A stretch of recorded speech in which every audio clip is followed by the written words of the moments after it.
ప్రతి అక్షరం ప్రజల పక్షం. HR9 న్యూస్ టీవీకి స్వాగతం, సుస్వాగతం. 9 నెలలు కూటమి ప్రభుత్వం అధికారంలోకి వచ్చి ఈ 9 నెలల కాలంలో సూపర్ 6 లేదు, 7 లేదు, ఏం లేదు. అబద్ధపు హామీలు చెప్పి అధికారంలోకి వచ్చి ఏంటయా 9 నెలల నుంచి కూడా చూస్తున్నాము, ఒకటి కూడా నెరవేర్చట్లేదు, మీరు చెప్పిన హామీలన్నీ కూడా ప్రస్తావనే చేయట్లేదు అని ఎవరైనా ప్రశ్నిస్తే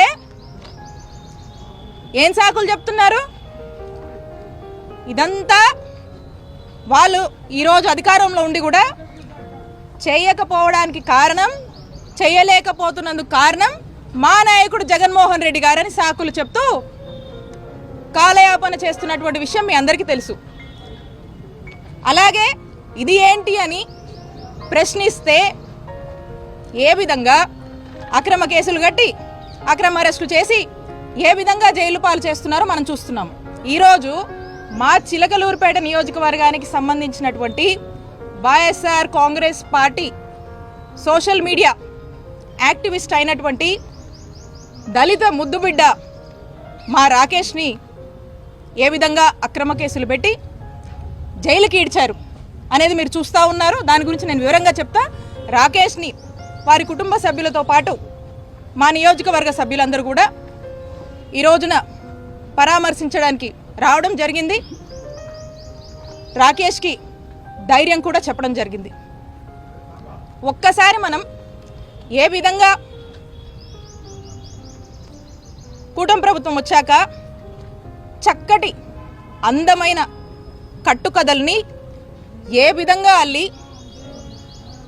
అక్రమ కేసులు పెట్టి జైళ్ల పాలు చేస్తున్నారని చూస్తే ఈ రాష్ట్రంలోనే ఈ రాకేష్ అరెస్ట్ కానీ రాకేష్ని జైల్లో పెట్టడం అనేది ఒక కేస్ స్టడీ అనేది మనం చూడొచ్చు. ఎందుకంటే దీని గురించి మీకు ఇన్ షార్ట్ నేను చెప్తాను.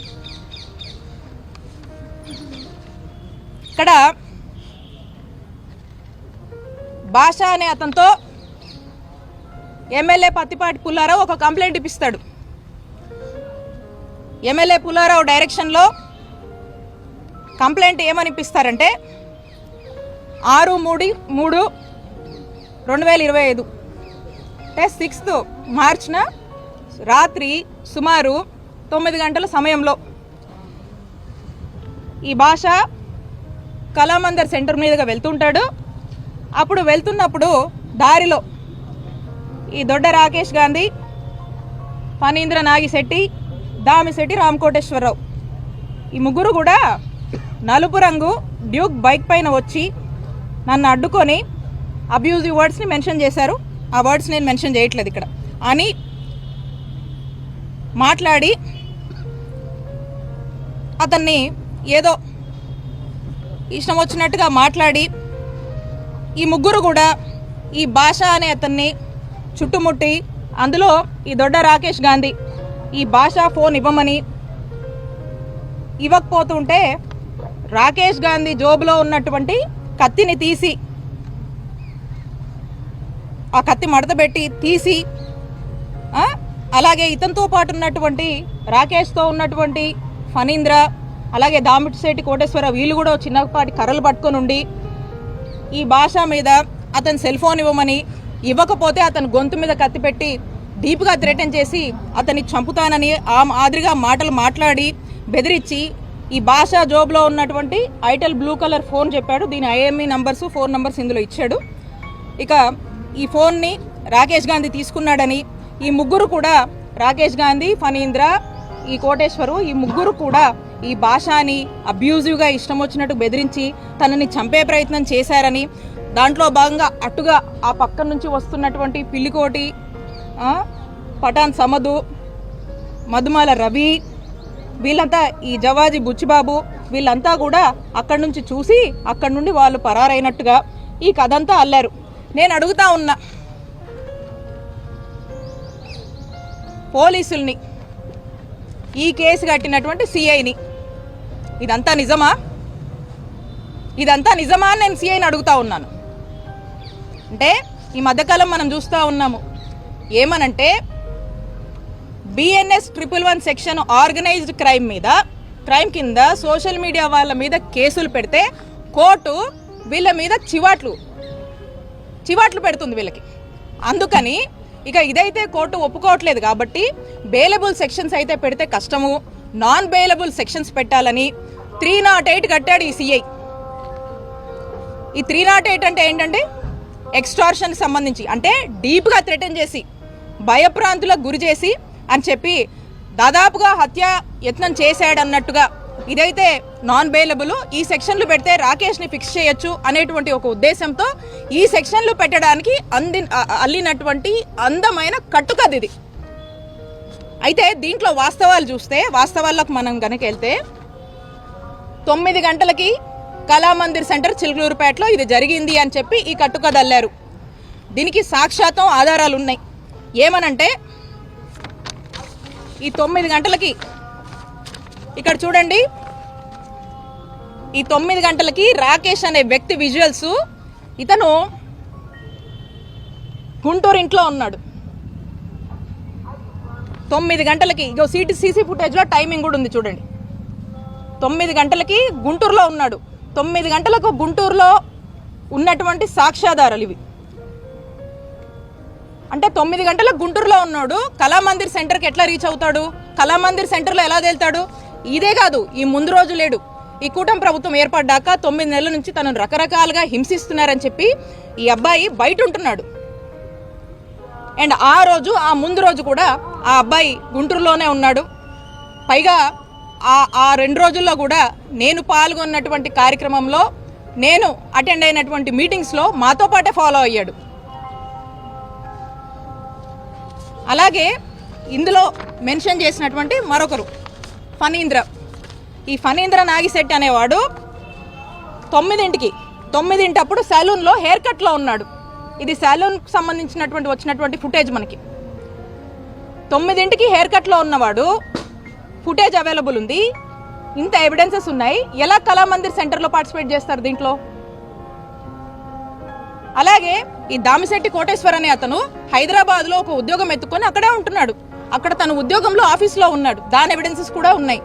ఈ ముగ్గురు కళామందిర్ సెంటర్లో ఈ విధమైనటువంటి ఎక్స్టార్షన్కి పాల్పడ్డారని చెప్పి నాన్ బెయిలబుల్ సెక్షన్స్ పెట్టి ఈ విధంగా హింసిస్తున్నారు.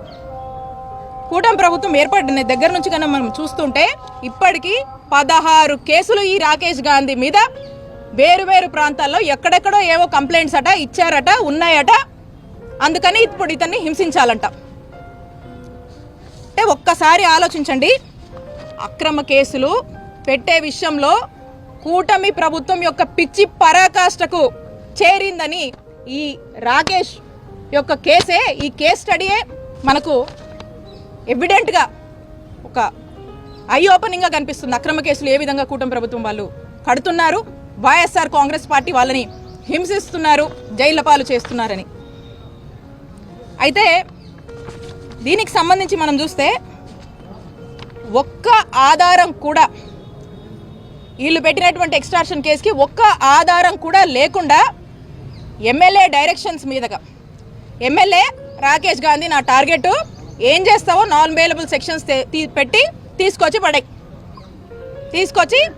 అరెస్ట్ చేయండి, జైలుకు పంపించండి అని ఎమ్మెల్యే ఇచ్చినటువంటి ఇన్స్ట్రక్షన్స్ మేరకు ఈ నెరేటివ్ అల్లి మరి ఈ సిఐ ఏ విధంగా కూడా ఇలాంటి సెక్షన్స్ పెట్టి ఏ ఆధారాలు లేకపోయినా కూడా ఈ యొక్క నెరేటివ్ని కనీసము మనం పెడుతున్న కంటెంట్కి కనీసం సింక్ అవుతుందా లేదా అని కూడా తన యొక్క విచక్షణను కూడా కోల్పోయి ఏ విధంగా ఈ యొక్క కేసు కట్టారనేది మనకు స్పష్టంగా అర్థమవుతా ఉంది. కాబట్టి నేను చెప్తా ఉన్నా, స్పష్టంగా ఇలా ఎమ్మెల్యే చెప్పాడనో ఇంకెవరో చెప్పారనో వాళ్ళ యొక్క టార్గెట్స్ కోసము ఇక్కడ ఉన్నటువంటి పోలీసులు అత్యుత్సాహం చూపించి మీరు గనక ఈ విధంగానే వాళ్ళు చెప్పారు వాళ్ళ మెప్పుల కోసం మీ ఉద్యోగాల కోసము ఈ విధంగా గనక మీరు ఈ విధంగా చేస్తున్నారు, మీరు చేశారు. ఇప్పుడు ఈరోజు చెప్పిందే విత్ ఎవిడెన్స్ ఇవన్నీ కూడా మేము కోర్టుకు సబ్మిట్ చేశాము. ఖచ్చితంగా దీని మీద పెద్ద ఎత్తున న్యాయ పోరాటం చేస్తాము. ఖచ్చితంగా ఈ అత్యుత్సాహం చూపించి వాళ్ళ యొక్క మెప్పులు పొంది ఏ విధంగా వాళ్ళ యొక్క రూల్స్ అన్నీ కూడా మర్చిపోయి పోలీసులు వ్యవహరిస్తున్నారో ఖచ్చితంగా మిమ్మల్ని న్యాయస్థానం ముందు ఏదో రోజు నిలబెడతాము. ఖచ్చితంగా చట్టం ముందు మీరు నిలబడి సమాధానం చెప్పుకునేటువంటి రోజు మీకు వస్తుంది. అదే మీకు గుణపాఠం అని తెలియజేస్తున్నాను. అలాగే పోలీసులకు హెచ్చరిస్తున్నాను, మీరు ఇప్పుడు చేస్తున్నటువంటి అంటే ఇది మాకు బాధ అనిపిస్తుంది.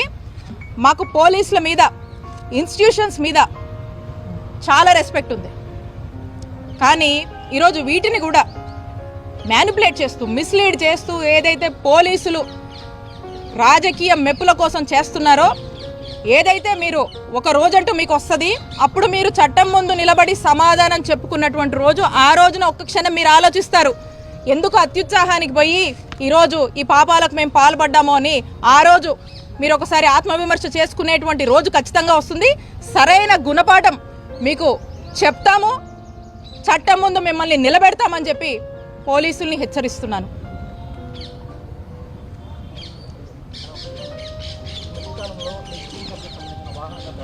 ఎస్, దాని మీద కంప్లైంట్ ఇవ్వడం జరిగింది. మీరు చూస్తూ ఉన్నారు. ఇదే కాదు, టోటల్గా నా మీద, మా కుటుంబ సభ్యుల మీద ఏ విధంగా వరుసపెట్టి ఈ కుటుంబ ప్రభుత్వం ఏర్పడ్డాక ఏ విధంగా వాళ్ళు టార్గెట్ చేస్తూ ముందుకు వెళ్తున్నారో మీరు చూస్తూ ఉన్నారు. సో నేను స్వయంగా ఒక కంప్లైంట్ ఇచ్చాను డీజీపీ గారికి, ఇక్కడ ఉన్నటువంటి అందరికీ. దాని మీద ఇప్పటి వరకు కూడా ఏమాత్రం కూడా రెస్పాన్స్ అనేది అవ్వలేదు. దాని మీద ఇంకా కూడా ఏమాత్రం స్పందించలేదు. మరి ఇలాంటివి అయితే మాత్రం స్పందించడానికి వాళ్ళకి చాలా టైం ఉంది. సో కాబట్టి ఖచ్చితంగా న్యాయ పోరాటం చేస్తాము. డే విల్ కమ్, డెఫినెట్గా they all will be answerable.